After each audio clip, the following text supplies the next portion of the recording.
عرب نے مل کے 3 دفعہ اسرائیل سے جنگ لڑی ہے, تینوں جنگوں میں شکست ہوئی ہے, اور وجہ شکست کی یہ ہے کہ پیچھے امریکہ سپورٹ کر رہا ہے. تو کیونکہ اسرائیل سے لڑنے کا مطلب ہے کہ امریکہ سے لڑائی, اس وجہ سے شکست ہو جاتی ہے.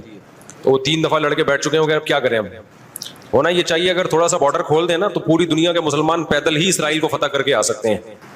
اتنی بڑی تعداد میں مسلمان ہیں اور ان میں جانے کا جذبہ بھی ہے کہ تھوڑا سا بھی راستہ کھل جائے تو یہ پیدل ہی ہوتے ہوتے, اتنی بڑی تعداد ہے تو یہ 8-10 کروڑ تو ویسے ہی چلے جائیں گے, اسرائیل پہیاں فتح کر کے آ جائیں گے. لیکن بات یہ کہ جانے نہیں دیتے, راستہ نہیں ہے. کیونکہ اگر مصر راستہ دیتا ہے نا, تھوڑا سا بھی راستہ کھولتا ہے, تو پہلے اسی بیس پہ اسرائیل مصر پہ اٹیک کر کے اس کے علاقے لے چکا ہے کہ مصر نے راستہ کھولا ہوا تھا مجاہدین کے لیے. تو اس بیس پہ اسرائیل نے آدھا مصر پہ قبضہ کر لیا, سمجھ رہے ہو. تو جب مصری ہاتھ سے نکل گیا ان کے, تو ایسا گچھی پکڑی ہے نا چاروں طرف سے. تو اب دیکھیں آگے ہوتا کیا ہے, اللہ خیر کرے. دیکھو ایسی لڑائی جس سے اگلی دفعہ اس سے بھی جائیں, یہ تو کوئی بھی دنیا میں عقل مند اس کا مشورہ نہیں دے گا نا. دیکھو مسئلے کا اگر حل سامنے نہ آ رہا ہو تو غلط حل کی طرف نہیں جانا چاہیے, یہ ذہن میں رکھیں.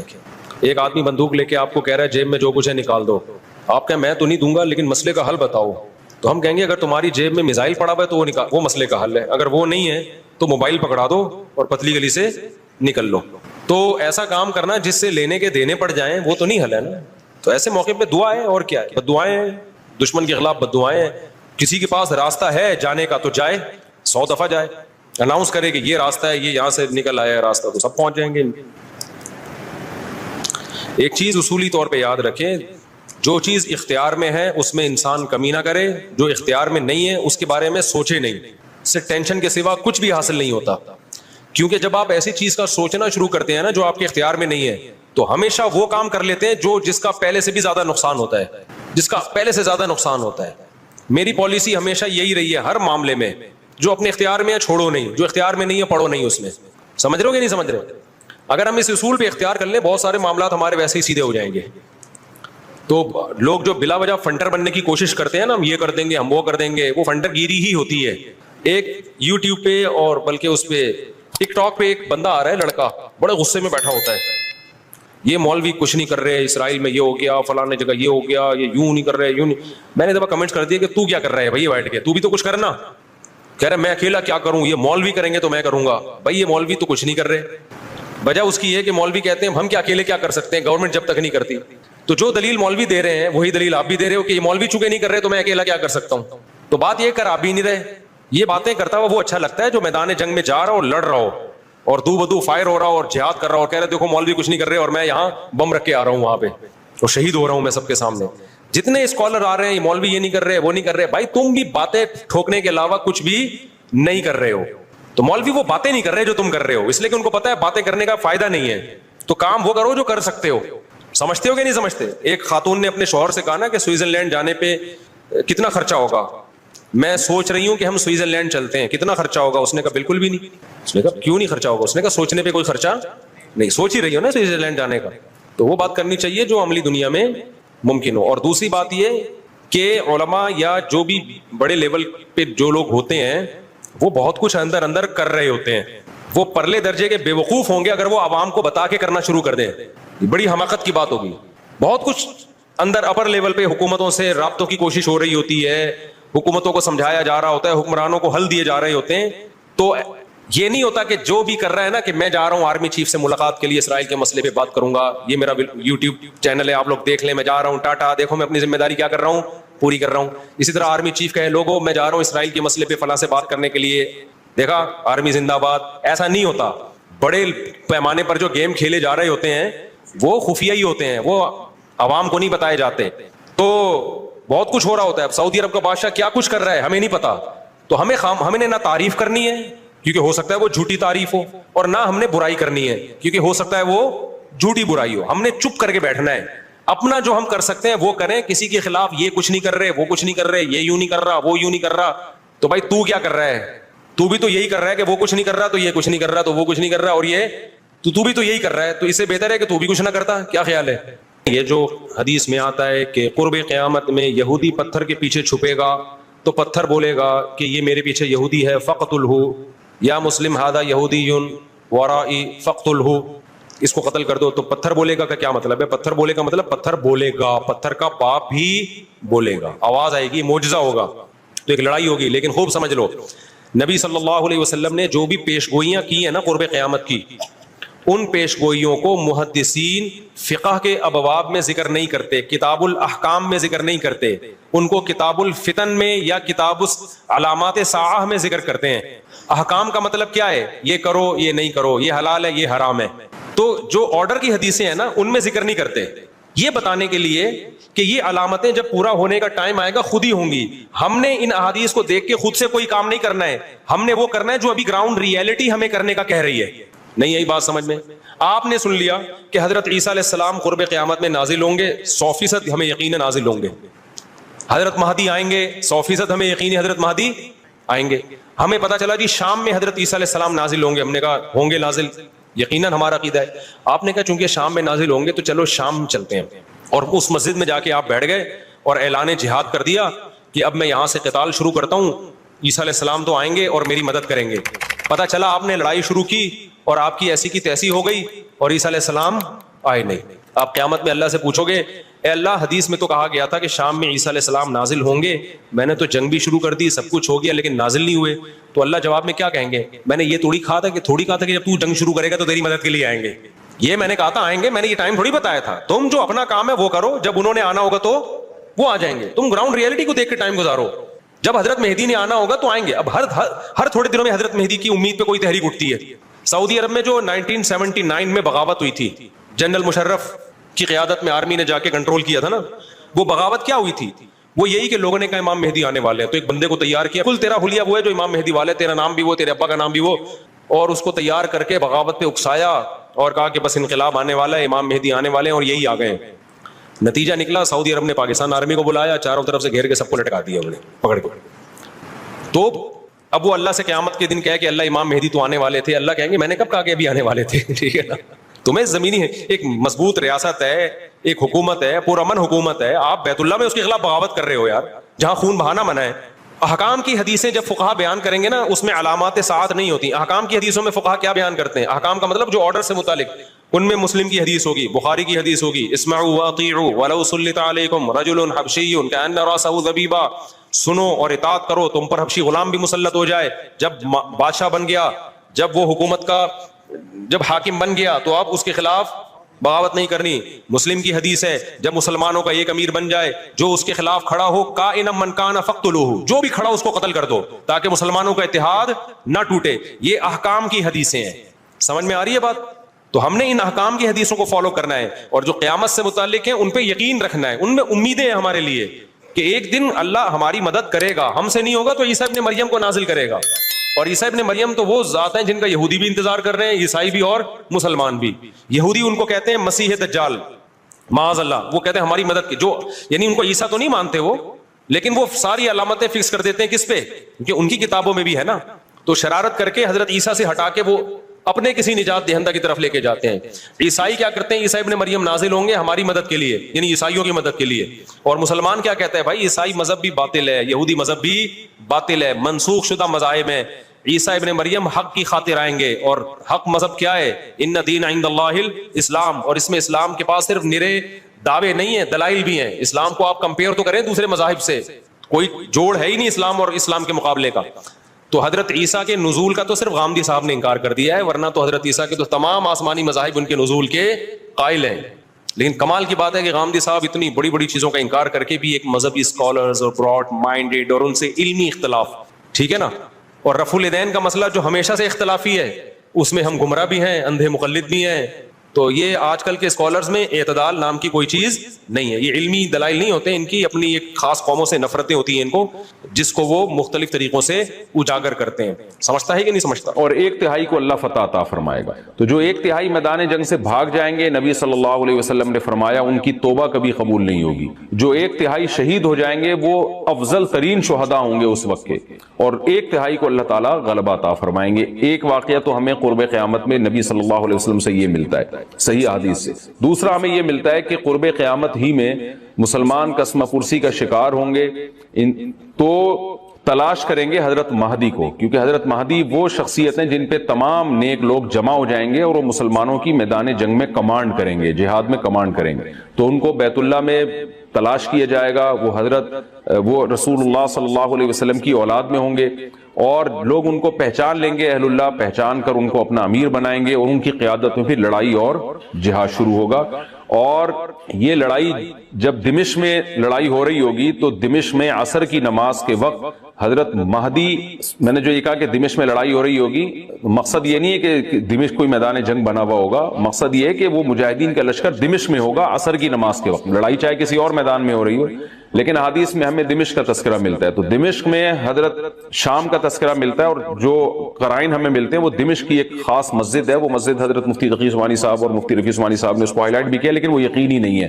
یہ خوب سمجھے، انہوں نے اس کا بھی تبصرہ کیا کہ اس کے بارے میں کوئی یقین نہیں ہے. تو حضرت مہدی عصر کی نماز پڑھا رہے ہوں گے، لوگ امامت میں آپ کے پیچھے کھڑے ہوں گے، یہاں تک کہ مسجد کے مینار پر، آج بھی وہ مینار موجود ہے جس کے بارے میں غالب گمان ہے کہ یہ وہ مینار ہے جہاں حضرت عیسیٰ علیہ السلام نازل ہوں گے. غالب گمان کے درجے میں کہا جا سکتا ہے، ورنہ پھر اسی کے اڑوس پڑوس میں کوئی مسجد ہوگی.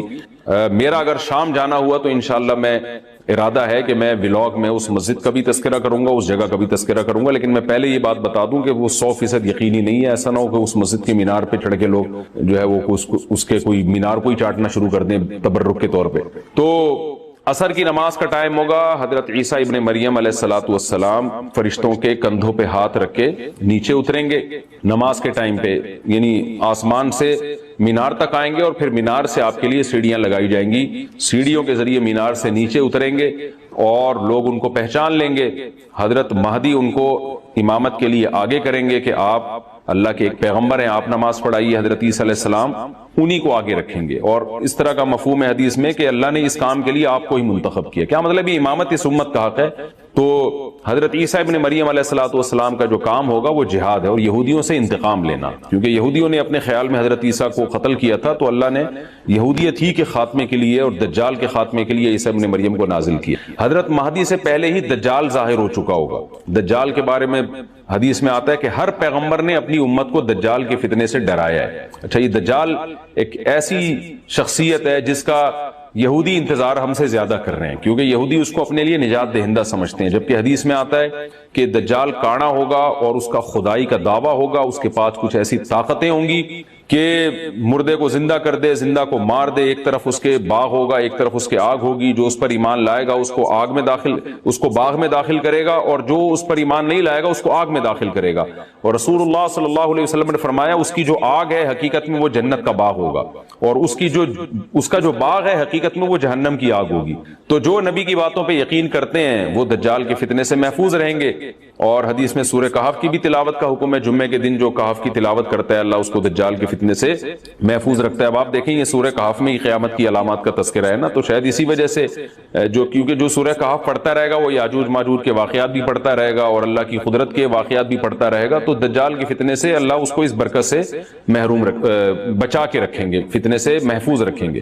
تو وہ ایسی طاقتیں دکھائے گا، بے وقوف لوگ اس پہ ایمان لے آئیں گے. حدیث میں آتا ہے کہ کانا کبھی بھی خدا نہیں ہو سکتا، نہیں اس کی تو ایک آنکھ ہوگی نہیں، لیکن بے وقوف لوگ اس کے یہ کچھ ظاہری کمالات دیکھیں گے، یہ نہیں دیکھیں گے کہ یہ تو شکل بھی اس کی اچھی نہیں ہے. یعنی خدا کم از کم جمال والا ہوتا ہے نا، یہ تو ہے بھی کانا.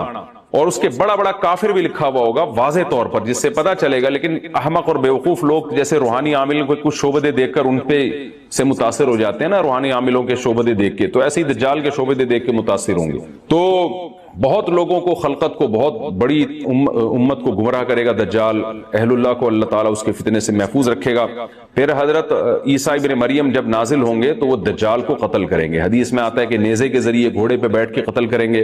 علماء نے اس حدیث کا دو مطلب بیان کیے ہیں کہ یا تو اس کا مطلب یہی ہے کہ واقعی گھوڑے پہ بیٹھیں گے، نیزہ استعمال کریں گے، اور زمین جو ہے وہ اتنی پہلے اس سے جنگیں ہو چکی ہوں گی کہ لوگ دوبارہ تلواروں گھوڑوں کی طرف آ جائیں گے. اس بات کا امکان ہے، ہر ملک ایٹمی طاقت بن چکا ہے. تو اگر یہ ایٹم بم سارے ملک آپس میں چلا دیں تو ہم دوبارہ گدے گھوڑوں والی زندگی پر آ جائیں گے، ٹیکنالوجی ساری تباہ و برباد ہو جائے گی، انسان کی ترقی۔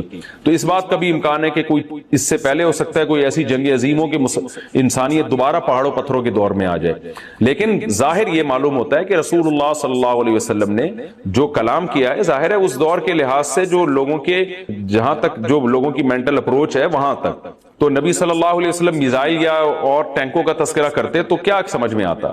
تو گھوڑے سے مراد ہے جو اس زمانے کا گھوڑا ہوگا، اور نیزے سے مراد ہے اس زمانے کا جو اسلحہ ہوگا، کیونکہ نیزہ نبی کے دور کا ایک مناسب اسلحہ تھا اور گھوڑا نبی کے دور کی میدان جنگ کی ایک مناسب سواری تھی۔ تو اس سے یہ بھی پتہ چلتا ہے کہ ہو سکتا ہے عیسیٰ ابن مریم نیزے کے بجائے کلاشنکوف کا استعمال کر لیں، تو یعنی وہ نیزہ جو ہے وہ اس کلاشنکوف کی یا جو بھی اسلحہ اس وقت حضرت عیسیٰ ابن مریم استعمال کریں گے اس کی ایک تعبیر ہے، تو اس کا بھی پورا امکان ہے۔ تو ہمیں بہرحال اتنا ایمان ہمارے لیے ضروری ہے کہ دجال کو قتل کرنے والی جو ذات ہے، جو شخصیت ہے، وہ عیسیٰ ابن مریم علیہ السلام ہے۔ تو حضرت عیسیٰ کے ذریعے اللہ تعالیٰ دجال کو قتل کریں گے، اور حضرت عیسیٰ کی قیادت میں زبردست جہاد ہوگا۔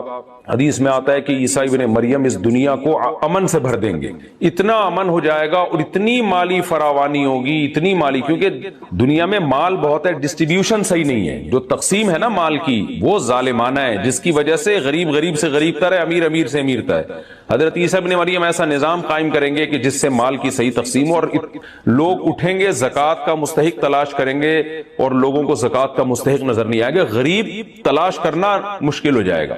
یعنی ایک آدمی، حدیث کے مفہوم ہے کہ زکوٰۃ لے کے گھومتا رہے گا اور اس کو کوئی غریب نہیں ملے گا، اتنی مالی فراوانی ہو جائے گی۔ پھر ترمذی کی روایت میں آتا ہے کہ اللہ کی طرف سے برکتیں ایسی نازل ہوں گی کہ بڑے بڑے انار پیدا ہوں گے، بڑے بڑے انگور پیدا ہوں گے، زمین اپنی برکتیں کھول دے گی، اور حضرت عیسیٰ علیہ السلام خنزیر کو بھی دنیا سے ختم کر دیں گے، خنزیر کی نسل کو ختم کر دیا جائے گا، وَيَضَعُ الْجِزْيَةَ، اور جزیہ کا نظام ختم، اما الاسلام و اما السیف، یا تو تلوار یا اسلام، اس کے علاوہ نہیں۔ تو نبی صلی اللہ علیہ وسلم کو اللہ نے جس مقصد کے لیے دنیا میں بھیجا تھا، اس مقصد کی جو تکمیل ہے وہ عیسیٰ ابن مریم کے ذریعے۔ باقی اس میں حکمتیں کیا ہیں اس پر میرے الگ سے بیانات موجود ہیں کہ اللہ نے حضرت عیسیٰ ابن مریم کا انتخاب کیوں کیا اس کام کی تکمیل کے لیے، اسی امت میں کوئی کیوں منتخب نہیں کر لیا، یا یہ کہ پیغمبر صلی اللہ علیہ وسلم ہی کے ذریعے پوری دنیا میں اسلام کو غالب کر دیا جاتا، اس میں کیا حکمتیں ہیں، اس پر میرے الگ سے بیانات موجود ہیں۔ ابھی تو میں کوشش کرتا ہوں کہ تفسیر سے میں جو ٹو دا پوائنٹ بات ہے اس سے یہاں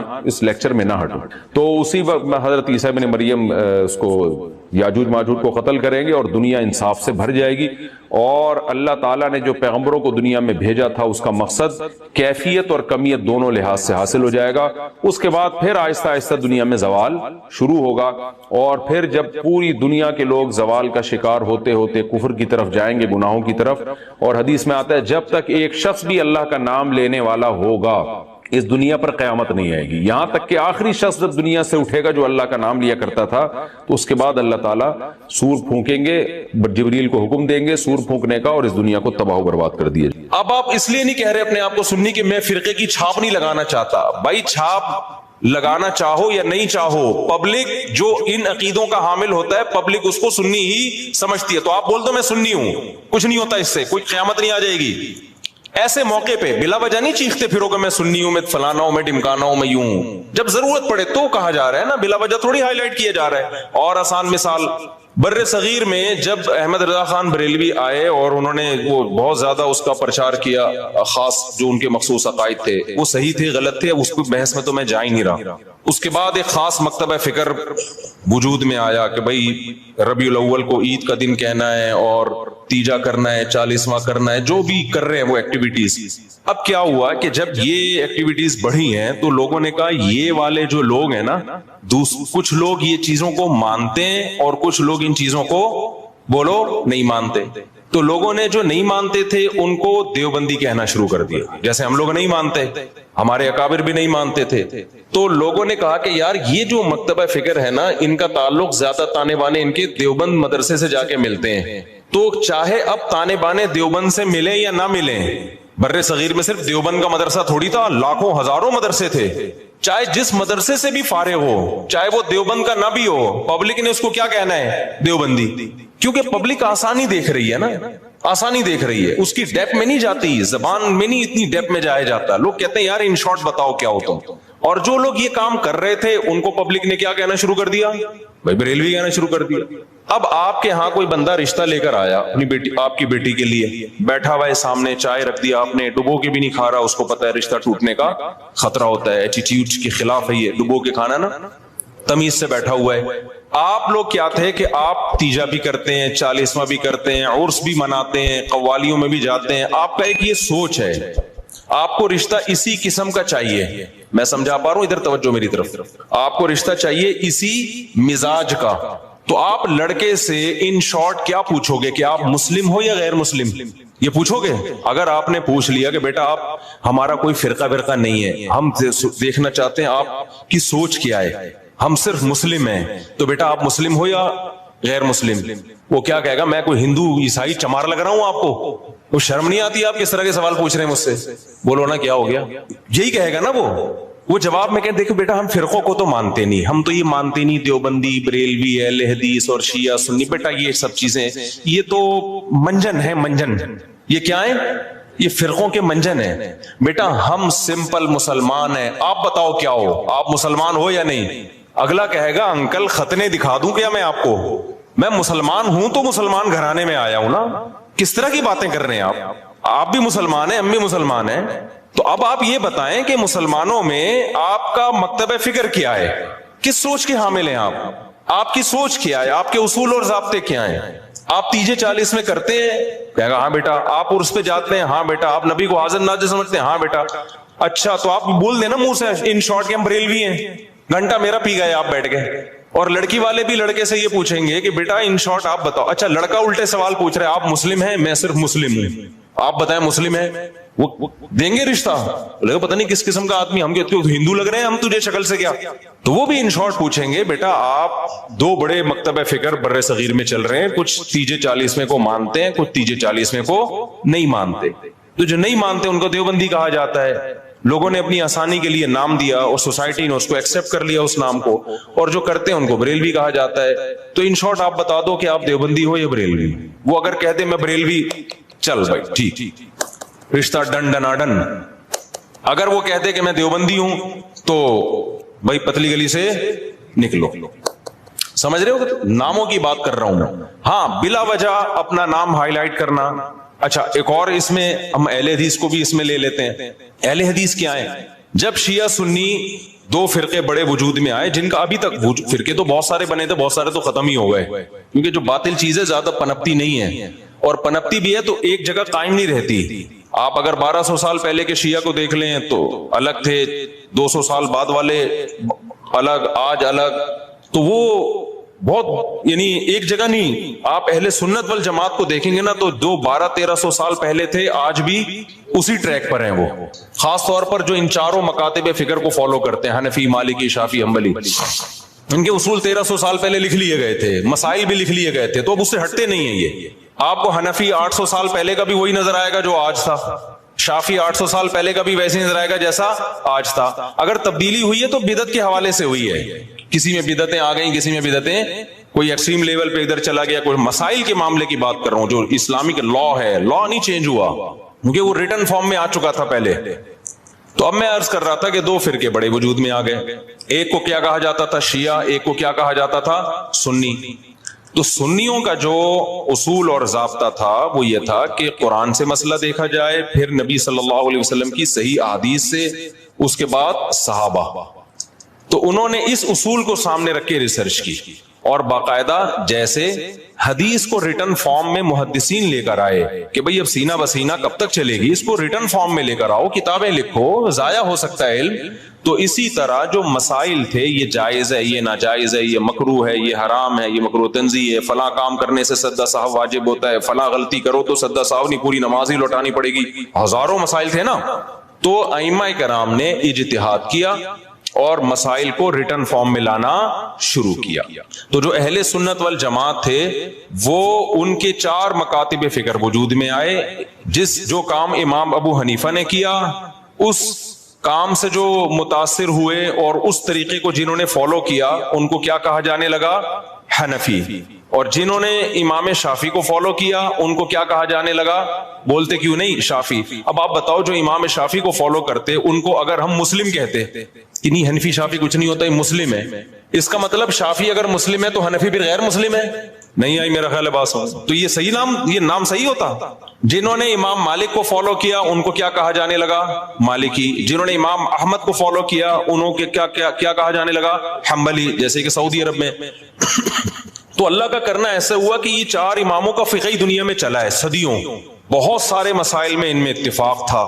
کچھ مسائل ایسے تھے کہ دو امام ایک طرف، دو دوسری طرف، کچھ میں تین ایک طرف، ایک طرف۔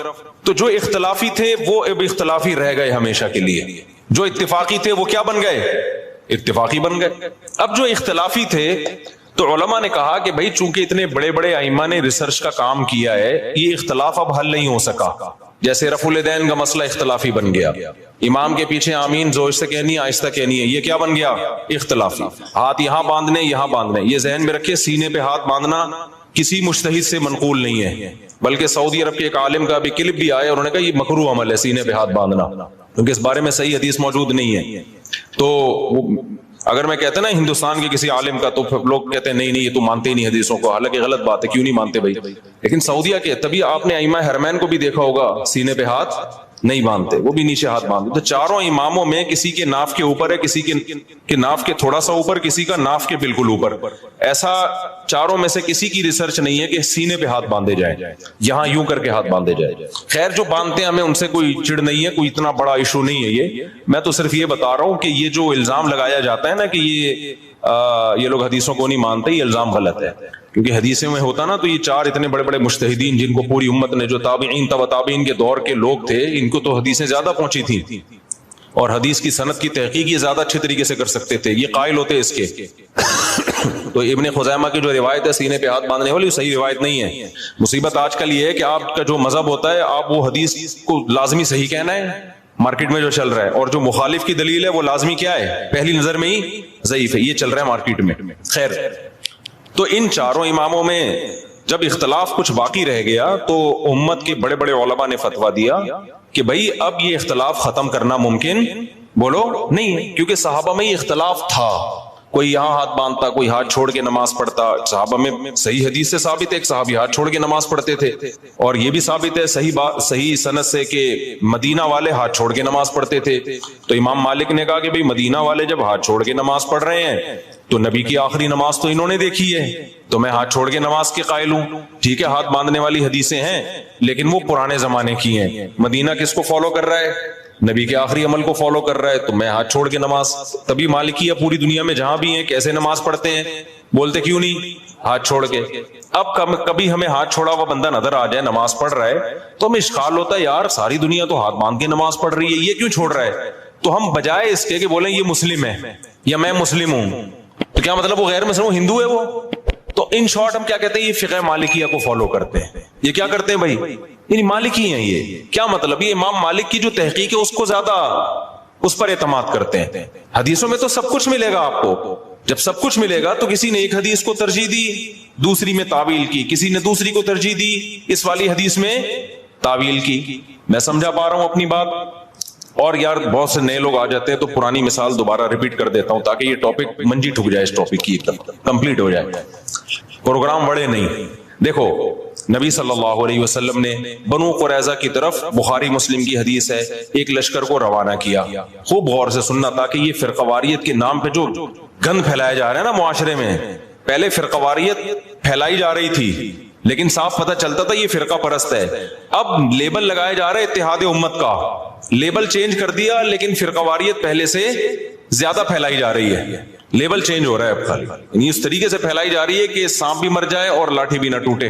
تو دیکھو نبی صلی اللہ علیہ وسلم نے بنو قریظہ کی طرف لشکر روانہ کیا، صحابہ کرام کا توجہ ہے نا آپ کی میری طرف، جب لشکر روانہ کیا تو آپ صلی اللہ علیہ وسلم نے صحابہ سے فرمایا کہ تم میں سے کوئی عصر کی نماز اس وقت تک نہ پڑھے جب تک بنو قریظہ نہ پہنچ جائے۔ اب صحابہ کے پاس اس سے زیادہ صحیح حدیث کوئی ہو سکتی تھی؟ اس کی تو کوئی سند بھی نہیں ہے، ڈائریکٹ سن رہے ہیں نبی کے زبان اقدس سے۔ جتنے بھی صحابہ تھے نبی نے سب کو کہا عصر کی نماز جب تک بنو قریظہ نہ پہنچ جاؤ تمہیں پڑھنے کی اجازت جملہ کمپلیٹ کریں, نہیں ہے. اللہ کی قدرت کے جب راستے میں وہ گئے ہیں تو نماز قضا ہونے لگی, دیر ہو گئی ان کو مقام تک پہنچنے میں. اب صحابہ پریشان ہو گئے, بھائی اب پڑھیں گے نہیں پڑھے.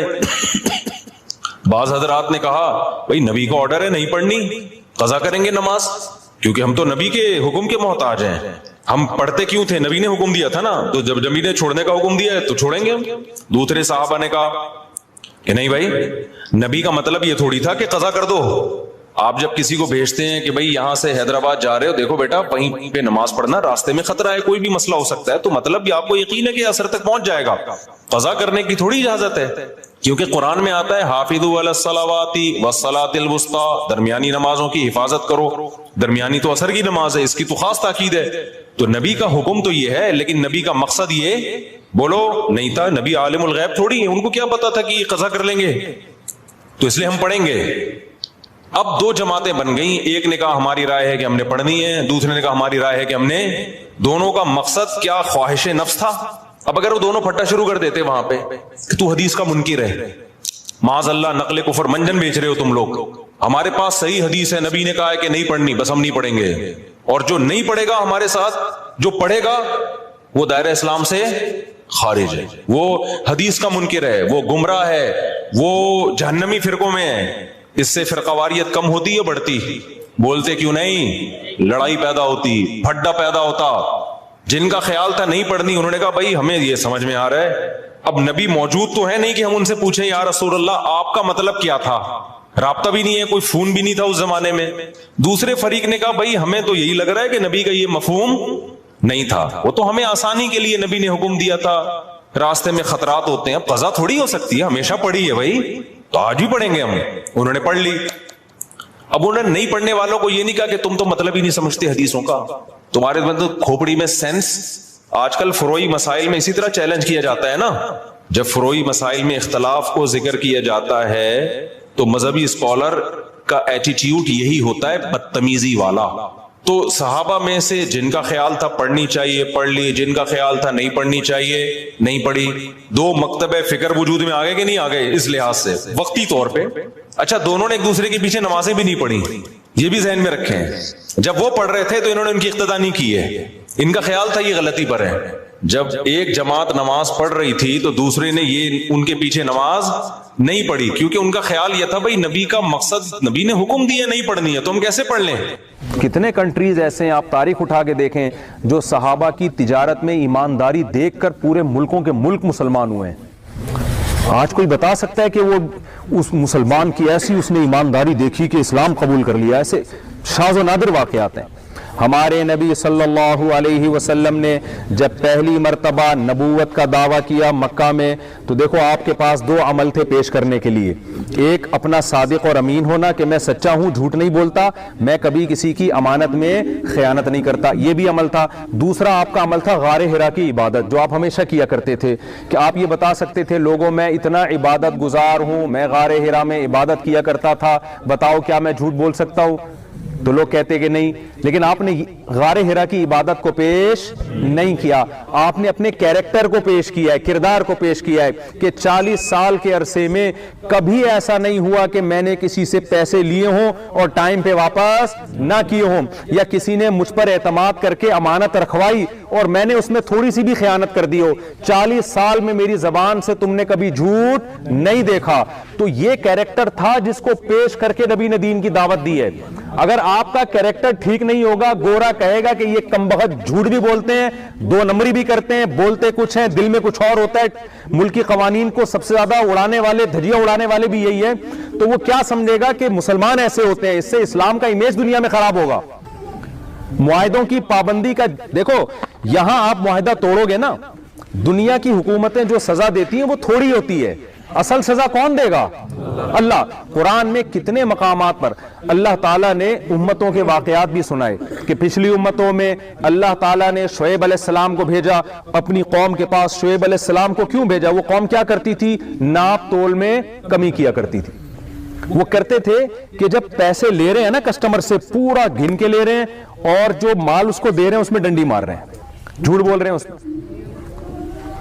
وہ ایک ہے نا کہ ایک سوئی بنائی کسی نے, جاپان نے سوئی بنائی اور نہیں امریکہ نے سوئی بنائی اور کہا کہ اس سے باریک سوئی کوئی بنا کے دکھائے دنیا میں, ٹیکنالوجی کا ماہر ہے نا وہ, تو اتنی باریک سوئی تھی وہ سوئی, کہا کہ اس سے باریک کوئی دکھا کے بتائے. جاپان نے چیلنج قبول کیا, اس نے کہا اس سے باریک کیا, ہم اس میں سوراخ کر کے دکھا دیں گے بھائی. اتنی باریک سوئی میں جاپانیز سائنسدانوں نے کیا کیا, سوراخ کر دیا. امریکہ بھی حیران کہ یار یہ تو ہم سے بھی آگے نکلے بھائی. پاکستانیوں نے کیا کیا ہے, انہوں نے کہا یہ تو کچھ بھی نہیں ہے, اتنی باریک سوئی اور اس میں سوراخ, یہ کیا ہے. تو پاکستان کے پاس جب وہ سوئی آئی نا, تو اس کو جب لیب میں لے جا کے خوردبینوں سے دیکھا گیا تو اس پہ لکھا ہوا تھا میڈ ان پاکستان.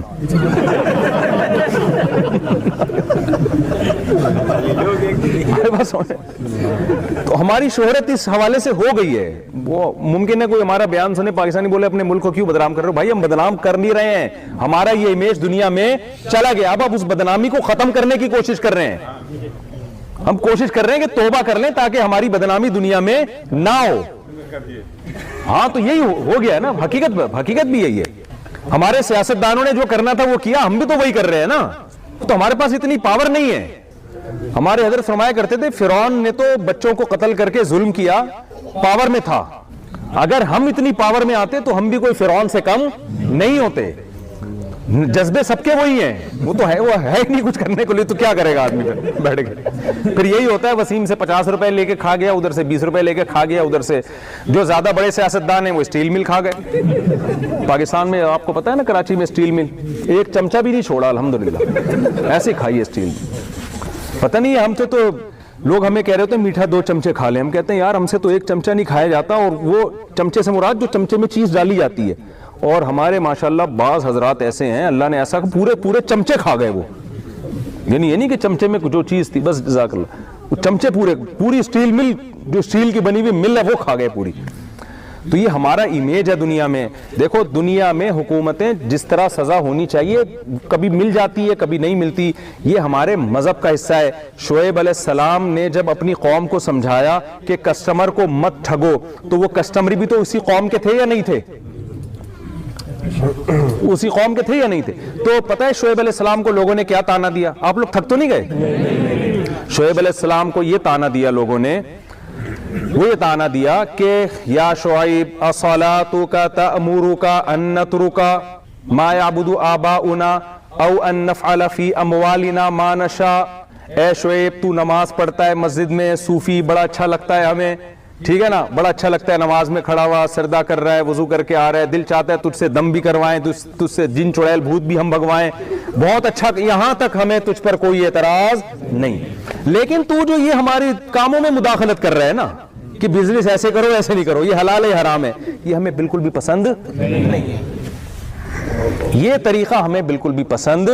مذہب کی مداخلت ہمارے بزنس میں, کہ مولوی ہمیں سمجھائے گا کہ ایسے بیچو ایسے مت بیچو, یہ کسٹمر کو دھوکہ ہے, یہ حرام. بھائی ہم جانتے ہیں, لا کو ہم سمجھتے ہیں, قانون ہم سمجھتے ہیں, وکیل کو کہاں کدھر کون سی چیز گھمانی ہے, صحیح ہے نا, یہ ہمیں پتا ہے, یہ آپ کو پتا نہیں ہے.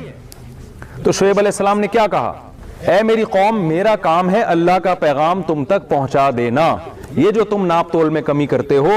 اور یہ بھی شعیب علیہ السلام نے فرمایا انی اراکم بخیر, تم قحط زدہ لوگ نہیں ہو. بھوک سے مرتا ہوا انسان کسی کی روٹی چرا کے کھا لے, بات سمجھ میں آتی ہے یار, زندگی تو بچانی ہے نا, بعد میں کما کے روٹی کے پیسے واپس کر دے گا. اے میری قوم تم سب کے پیٹ بھرے ہوئے ہیں, تم سب کھاتے پیتے لوگ ہو, تمہیں کیا ضرورت ہے کرپشن کرنے کی. کتنی جگہ پہ اللہ نے یہ واقعہ بیان کیا. پھر قرآن کیا کہتا ہے, اللہ فرماتے ہیں ہم نے قوم شعیب پر عذاب بھیجا ہے اور پوری قوم کو ایسا تباہ کیا کہ لم یغنوا فیہا, دیکھنے میں لگتا تھا یہاں کبھی کوئی قوم بسی نہیں ہے. کرپشن سے بچنا صرف ملکی قانون کا تقاضا نہیں ہے, جیسے نماز پڑھنا روزے رکھنا مذہب کا حکم ہے, ملک کا حکم نہیں ہے, ایسے ہی کرپشن سے بچنا یہ مذہب کا حکم ہے, ملک کا ہو یا نہ ہو. ملک کے ہونے سے تو اور تاکید بڑھ جاتی ہے اس کی. نہیں آ رہی میرا خیال ہے بات سمجھ میں. وَيْلٌ لِّلْمُطَفِّفِينَ, اللہ کہتے ہیں تباہ ہو جائیں وہ لوگ, الَّذِينَ إِذَا اكْتَالُوا عَلَى النَّاسِ يَسْتَوْفُونَ, جب حق لینے کی باری آتی ہے, یستوفون پورا حق لیتے ہیں. آپ کسی حکومت میں رہ کے تمام ٹیکس والی سہولتیں جب اٹھا رہے ہیں تو اس آیت میں کیا اللہ نے فرمایا کہ جب حق لینے کی باری آتی ہے کیا کرتے ہیں؟ پورا لیتے ہیں. وَإِذَا كَالُوهُمْ أَوْ وَزَنُوهُمْ يُخْسِرُونَ جب حق دینے کی باری آتی ہے اس میں ڈنڈی مارتے ہیں. کتنے گھننے ایسے ہیں, گھننے سمجھتے ہیں, جو بے روزگاری کا بھی گورنمنٹ, مجھے سویڈن کا نہیں پتا لیکن بہت سے کنٹریز میں ایسا ہوتا ہے جو بے روزگار ہوتے ہیں ان کو بے روزگاری کا الاؤنس مل رہا ہوتا ہے. تو ہمارے یہاں بہت سے لوگ آ کے بے روزگار اپنے آپ کو شو کیا اور ماشاءاللہ گورنمنٹ سے پیسے لے رہے ہیں اور شام کو چھپڑ میں گول گپے بھی بیچ رہے ہیں. میں نے ناروے میں گول گپے کا ٹھیلا دیکھا یار, ماشاءاللہ. انڈیا پاکستان جو ہے نا الحمدللہ اپنی روایات کو بھولتا نہیں. چپلی کباب تو جاپان میں بہت پہلے سے آ چکا ہے. اب چپلی کباب پہ لکھا ہوگا میڈ ان جاپان. سوچے نا انگریز جب گول گپے کھائے گا تو گول گپا ہوگا کہ نہیں ہوگا؟ ان کو یہ چرخاروں ان مسالوں کی عادت ڈالیں, ان کو پتا چلے کھانے کسے کہتے ہیں. تو کھانے تو روایتی انڈیا پاکستان کے کھانے ہیں بھائی, وہ روایتی جو بہت سارے ہیں, ابھی پھر بھوک لگنا شروع ہو جائے گی. تو اللہ نے کیا کہا, یہ تو مذہب کا حصہ ہے کہ جب اللہ فرماتے ہیں الا یظن اولئک انہم مبعوثون, اللہ فرماتے ہیں جو لوگ ایسا کر رہے ہیں کہ اپنا حق پورا لیتے ہیں, جب دوسرے کا حق دینے کی باری آتی ہے اس میں ڈنڈی مارتے ہیں. اللہ نے یہ نہیں فرمایا کہ ان کو پتہ نہیں ہے کہ سویڈن کی گورنمنٹ ایک دن پکڑ لے گی ان کو, یہ نہیں دھمکی دی قرآن نے. کیا ان کو پتہ نہیں ہے کہ ایک دن وہ حکومت ہو سکتا ہے وکیل کا میٹر گھوم جائے, وہ والی پارٹی زیادہ پیسے دینا شروع کر دے؟ نا نا نا نا نا. اللہ نے فرمایا الا یظن, کیا ان لوگوں کے علم میں یہ بات نہیں ہے, انہم مبعوثون, ایک دن وہ خدا جس نے ان کو پیدا کیا ہے اس کے سامنے ان کو کھڑے ہو کر حساب اور کتاب دینا ہے.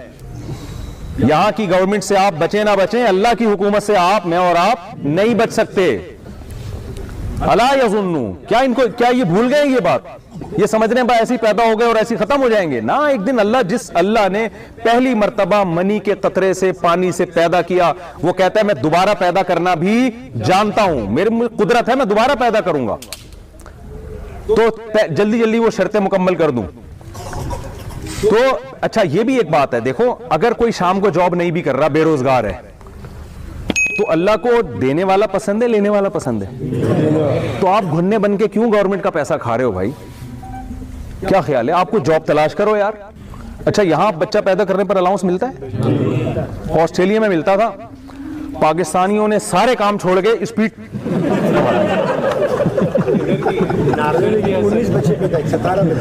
بھائی بچے تو جتنے پیدا کریں تو شریعت کی ترغیب ہے, کریں اور اچھا ہے, لیکن بچے پیدا آپ ڈبل اسپیڈ کر دیں, مگر گورنمنٹ پہ تو بوجھ نہ, کمائیں بھی تو نا ان کے لیے.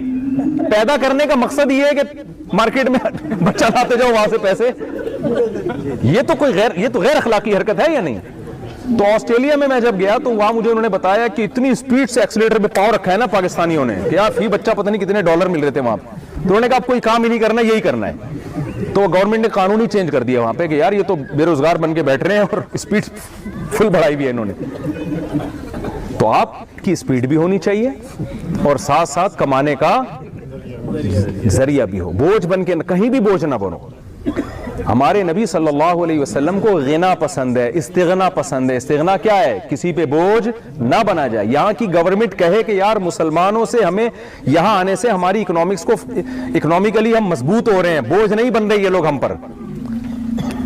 جعلی حملے کروا کے سسرال نے حملہ کر دیا تھا میرے اوپر, میں اس لیے آ گیا یہاں پہ, پتہ نہیں کیسے جعلی وکیلوں کے پاس نا پورے وہ بنے ہوئے ہوتے ہیں, لکھا ہوا ہوتا ہے کہ یہ ہوا تھا. تو خیر جلدی سے بات کو کمپلیٹ کرتا ہوں. تو پہلی شرط اللہ نے بیان کی ومن اراد الآخرہ, نیت کیا ہونی چاہیے؟ آخرت. دوسری قرآن نے شرط بیان کی وسعا, صرف نیت کافی نہیں ہے, اس کے لیے کوشش بھی کرے. نیت تو بڑی کاموں کی نیت ہے جی, میں یہ بھی کروں گا, میں یہ بھی کروں گا, کب شروع کرے گا کہ پتہ نہیں, یہ بھی کنفرم نہیں ہے. کوشش بھی شروع کر دے اس کے لیے. وسعا لہا سعیہا, قرآن کہتا ہے وہی بات, کوشش اخپل طریقے سے نہیں, وہ والی کوشش جو میں نے بتائی ہے. اس میں دو انتہاؤں کے درمیان میں اللہ نے حکم دیا ہمیں چلنے کا. ایک انتہا یہ دنیا چھوڑ کے جنگلوں میں نکل جائے سب کچھ, یہ بھی ایک انتہا ہے جس سے منع کیا. ایک یہ ہے کہ دنیا کے پیچھے ایسے بھاگیں کہ حلال و حرام کی فکر ہی ختم ہو جائے. یہ دوسری انتہا ہے, اس سے بھی اللہ نے ہمیں بچنے کا حکم دیا. تو اللہ نے بتایا کہ وہ کوشش کرو جو میں نے بتائی ہے. اس میں سب سے پہلے عقیدہ توحید ہے, نظریہ آپ کو اپنا درست رکھنا پڑے گا, پھر عقیدہ رسالت ہے, پھر اس کے بعد اللہ تعالیٰ نے جن برائیوں سے بچنے کا حکم دیا, جن چیزوں کو 5 نمازیں فرض ہیں یا نہیں ہیں, اگر آپ نماز نہیں پڑھتے, مسجد میں جماعت سے نماز نہیں پڑھتے, اللہ کی نظر میں آپ اچھے انسان نہیں ہیں. اگر آپ اپنے آپ کو مسلم ہونے کا دعویٰ بھی کرتے اور نماز آپ چھوڑ دیتے ہو, اسلام میں نماز سے بڑھ کر کوئی حکم نہیں ہے. سفر میں اللہ نے نماز چھوڑنے کی اجازت نہیں دی, حضر میں, بیماری میں, کسی کنڈیشن میں کھڑے ہو کے نہیں پڑھ سکتے, حکم دیا بیٹھ کے پڑھو. تو آج سے عزم کریں زندگی میں کبھی بھی انشاءاللہ نماز قضا نہیں کریں گے. اور رمضان کے روزے, اب یہاں روزے بہت لمبے ہوتے ہیں, لوگ بتا رہے ہیں ہمیں, اور بعض لوگ عصر میں افطاری شروع کر دیتے ہیں. بھائی اللہ میاں نے غروب آفتاب کے وقت روزے کا افطار کرنے کا حکم دیا. ہاں 24 گھنٹے میں سورج غروب ہی نہ ہوتا ہو, جیسے مزید نارتھ کی طرف جائیں گے تو پھر وہاں احکام الگ ہیں. وہاں آپ مفتیان کرام سے پوچھ لیے گا, اگر کبھی وہاں جانا ہو رمضان میں, تو وہ بتا دیں گے آپ کو بھائی اتنا کیونکہ سورج غروب ہی نہیں ہو رہا نا, وہ 2-2.5 مہینے تک گھومتا ہی رہے گا آپ کے سر پہ, تو یہ تو 2-2.5 مہینے روزہ ہوگا آپ کا. تو 24 گھنٹے کے اندر اندر وہ روزہ, سحری, افطاری سب کی چھوڑ. لیکن جب آپ ہیں پراپر طریقے سے, سورج غروب بھی ہو رہا ہے, طلوع بھی ہو رہا ہے, تو بھائی تھوڑا اللہ کے لیے 1 مہینہ روزہ. آپ کہتے ہیں کہ نہیں ہم سے نہیں رکھا جاتا, ہم سے نہیں رکھا جاتا, اس کا مطلب آپ پیڑے کھانے کے لیے آئے ہیں. صحیح ہے نا, آپ کس کام کے لیے آئے؟ اور دیکھو یہ اللہ کی رحمت ہے, اگر اللہ نے گرمیوں میں آپ کا روزہ لمبا بہت کر دیا تو سردیوں میں سکیڑ بھی تو دیا ہے نا بہت. ایک طرف سے جب ٹینشن دی ہے تو دوسری طرف سے اللہ نے آپ کو آسانی بھی دی ہوئی ہے. ایک صاحب مجھے کہنے لگے ٹھکا ٹھک اتنی نمازیں یہاں پڑھتے ہیں, ہم سے نہیں پڑھی جاتی, ادھر ظہر ایک دم ٹھک کر کے اثر آ گئی, پھر ٹھک کر کے مغرب آ گئی, بھائی یہ تو بہت مشکل ہے. میں نے کہا پھر مغرب کے بعد ٹھک کر کے فجر نہیں آتی, پھر فجر بیٹھ جاؤ, جب امام مہدی آئیں گے تو پھر فجر آئے گی. اتنا لمبا ٹائم ہے, 3 بجے سورج غروب ہو رہا ہے اور صبح 9 بجے طلوع ہو رہا ہے سورج, تو آپ کے پاس تو ٹائم ہی ٹائم ہے. تو اللہ تعالیٰ ایک طرف سے اگر مشکل ہوتی ہے, دوسری طرف سے کیا کر دیتے ہیں, آسانی کر دیتے ہیں. تو نہ نماز چھوڑنے کی اجازت اور نہ آپ کو رمضان کا روزہ چھوڑنے. سمجھتے ہیں یہ پابندی سے رکھنا ہے. رمضان کے روزے مسلمانوں کی رونق ہے. اب تو میڈیکل سائنس یہ کہہ رہی ہے کہ روزہ رکھنے سے انسان کی صحت اچھی رہتی ہے. ہمت کرو, سست نہ بنا کریں. جب آپ روزہ رکھیں گے نا رمضان میں, بلکہ نفلی روزے بھی رکھ لیا کریں, کیا جا رہا ہے, کچھ اضافی غریبی بھی تو ہوتی ہے نا. یہاں غریبی کا سسٹم نہیں ہے میرا خیال ہے. جیسے کراچی پنجاب میں کھانے کے بعد غریبی بھی ملتی ہے نا, یہاں ہوٹلوں میں ملتی ہے غریبی نہیں ملتی. بس اسی وجہ سے تو نہیں رکھ رہے نفلی روزے آپ لوگ. آپ کہتے ہیں جب اللہ کرے یہاں غریبی نہیں ملتی تو ہم اللہ کو غریبی کیوں دیں. تو غریبی کا سسٹم ہونا چاہیے یہاں. تو یہ لفظ آیا غریبی سے. ہوتا یہ تھا کہ غریب آدمی کے پاس, بیچارے کے پاس تھوڑے سے پیسے تھے, اس نے کھانا کھا لیا, پیٹ بھرا نہیں, تھوڑی سی روٹی بچ گئی, تو غریبی میں اس کو اس کی تھوڑی سی نہاری اور ڈال کے دے دی. وہ ایسا ایک تو غریبی سے غریبی بن گئی وہ, اور اب وہ تمام پورے ملک میں رائج ہو گئی ہے وہ. اب مالدار آدمی بھی غریبی پہلے کھا رہا ہوتا ہے, پلیٹ بعد میں منگوا رہا ہوتا ہے. تو وَمَنْ أَرَادَ الْآخِرَةَ وَسَعَى لَهَا سَعْيَهَا, اللہ کہتے ہیں اس کے لیے کوشش بھی کرے. تیسری شرط ہو گئی, کوشش بھی وہ جو اللہ رسول. تو آپ نے یہ تو اللہ نے فرائض ہمیں بتا دیے, یہ ہم نے کرنے, اور کچھ کام اللہ نے حکم دیا نہیں کرنے. دیکھو اسلام کا حکم ہے, مجھے بتاؤ رشتہ داری توڑنا یا رشتہ داری جوڑنا؟ جو لوگ انڈیپینڈنٹ ہیں, وہ انڈیویجولی زندگی گزارتے ہیں, کہہ رہے ہیں یار میں اخپل طریقے سے بس میں میری زندگی, میری لائف, کوئی اس میں دخل اندازی نہیں کر سکتا, یہ اسلام کا نہیں ہے. یہ کوئی لبرل آدمی جو مذہب کو نہ مانے اس پہ سوٹ کرتی ہیں یہ باتیں. آپ کو یہ کرنے کی اجازت بالکل بھی نہیں. اللہ میاں نے بتایا کہ دیکھو تمہارے بہت سارے رشتے ہیں, یصلون ما امر اللہ بہ ان یوصل, جیسے نماز فرض ہے ایسے ان رشتوں کو جوڑنا بھی, بولو, ان سے بنا کے رکھنی آپ. وہ رشتے کیا ہیں؟ اللہ میاں نے سب سے پہلے رشتہ بیان کیا باپ اور ماں کا. ماں کا حق باپ سے 3 گنا زیادہ رکھ دیا اللہ تعالیٰ نے, ٹھیک ہے نا. وہ کیسے حق اللہ نے بیان کیا کہ قرآن میں, حدیث میں آتا ہے وَصَاحِبْهُمَا فِي الدُّنْيَا مَعْرُوفًا وَاخْفِضْ لَهُمَا جَنَاحَ الذُّلِّ مِنَ الرَّحْمَةِ, ذلت سے اپنے بازوؤں کو اپنے والدین کے سامنے جھکا کے رکھنا ہے, ان کے سامنے اونچی آواز سے بات بولو نہیں کرنا.